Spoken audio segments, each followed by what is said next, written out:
Hi guys, I'm home. I went out to buy Bitang's food kasi naubusan na siya ng food niya.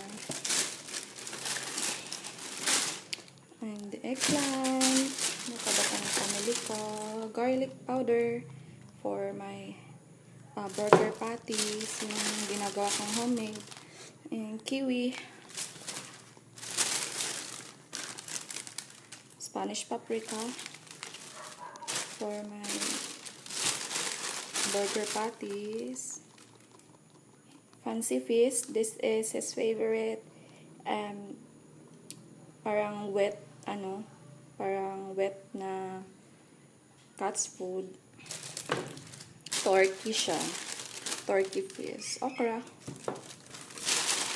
also have calamansi, mayonnaise, and fish. Gusto kong magpaksiw. Ano pa ba dito? And Pure and Fresh Feminine Wash. Bago yata ito eh. Fabulously Fruity. Ita-try ko lang. And I went to Goldilocks. Yeah. That's what I bought in Goldilocks. My favorite healthy tinapay nila na Mongolo. And also my favorite, gusto ko yung yung fudgy classic brownies. I also bought siomai. Ay, natapon na, so I will be making burger patties and skinless longanisa. So I divided the ground pork into two. That one is for burger patties and this one is for skinless longanisa. As you can see, I have garlic there, finely chopped, and onion, finely chopped. Konti lang yung garlic because I will be using this one, garlic powder. So konti lang yung garlic na chop ko. I also have what is this? Vinegar, thyme. I have here ground pepper, iodized salt, Worcestershire sauce. This one is for extender, breadcrumbs, white sugar. I'll be using 2 kinds of sugar here for my skinless longanisa. So I have white sugar and brown sugar here. I also have Spanish paprika. Every week, gumagawa ako ng sarili kong mga food.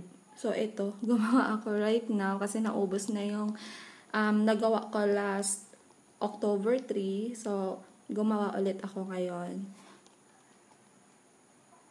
I'm done making my burger patties and my skinless longanisa. So, yan.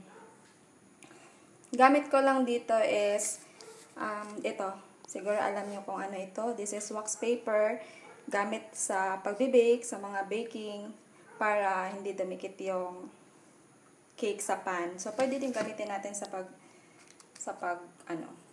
pag-wrap ng mga longanisa and sa burger patty. So, I have here Ziploc. Dito ko ilalagay yung burger patties and longanisa. And may extra din akong maliit if ever may sobra. So, I'm gonna label this one para alam ko kung kailan ko nagawa. Today is October 9. 9 ba? Oo. October 9. So, lalagyan natin ng name. This one is skinless longanisa. Ay. Easy lang to guys. So, ito yung lagi kong longanisa. Basta longanisa yan. So, today is October 9, 2013.